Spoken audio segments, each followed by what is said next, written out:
Hello everyone, it's Tyler here, and today I'm going to be talking with you about the digestive system.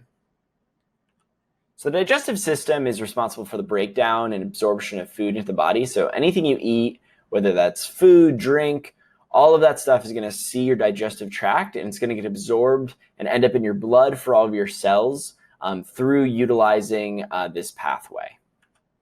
So a little bit of a lesson overview, just all the things we're going to be touching on. We're going to talk about the digestive pathway, and we're going to talk about all of the accessory organs that serve to help you digest food and absorb it. So first thing to mention is intracellular versus extracellular digestion.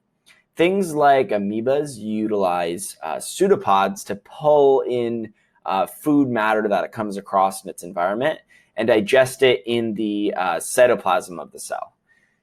Humans perform extracellular digestion. So we have to eat food, we take it into our body,